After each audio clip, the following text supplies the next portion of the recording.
विक्रम बेताल। बहुत समय पहले की बात है।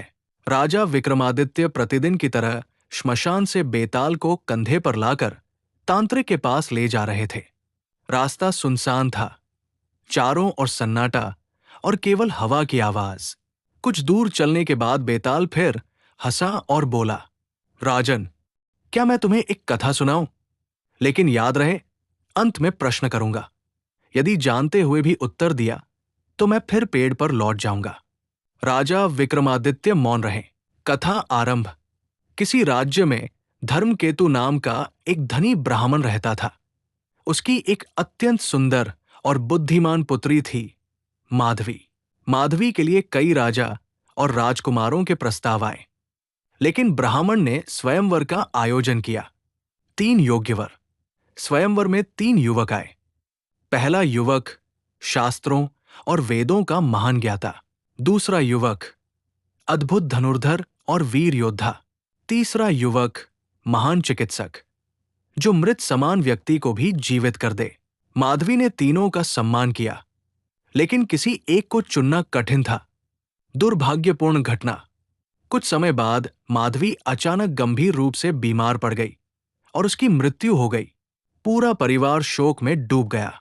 तीनों युवक भी दुखी हो गए। ज्ञानी युवक ने मंत्रों से रक्षा की। योद्धा युवक श्मशान में पहरे पर बैठ गया। वैद्य युवक औषधि बनाने निकल गया। चमत्कार। कुछ दिनों बाद वैद्य युवक औषधि लेकर लौटा। उसने माधवी के शरीर पर औषधि लगाई। माधवी जीवित हो उठी। तीनों युवक प्रसन्न हो गए। लेकिन अब प्रश्न खड़ा हुआ, माधवी का वास्तविक पति कौन है? तीनों का दावा। ज्ञानी बोला, मेरे मंत्रों से शरीर सुरक्षित रहा। योद्धा बोला, मैंने अपने प्राणों की परवाह किए बिना रक्षा की। वैद्य बोला, मैंने उसे जीवन दिया। विवाद बढ़ गया। बेताल का प्रश्न।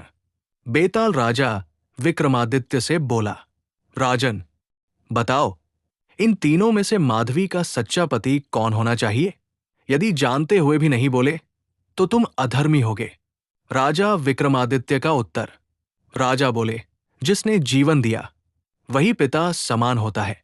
जिसने रक्षा की वो भाई समान है, और जिसने ज्ञान से मार्गदर्शन किया वो गुरु समान है। पति वही होगा जिसने पहले माधवी को पति रूप में चुना और प्रेम किया, अर्थात योद्धा, जिसने उसके लिए अपने प्राण दांव पर लगाए।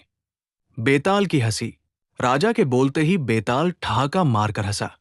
राजन, तुमने फिर उत्तर दे दिया। अब मैं फिर उसी वृक्ष पर लौटता हूं। और बेताल राजा के कंधे से उड़कर फिर पेड़ पर जा बैठा। राजा विक्रमादित्य बिना थके, बिना क्रोध के फिर से उसे पकड़ने चल पड़े।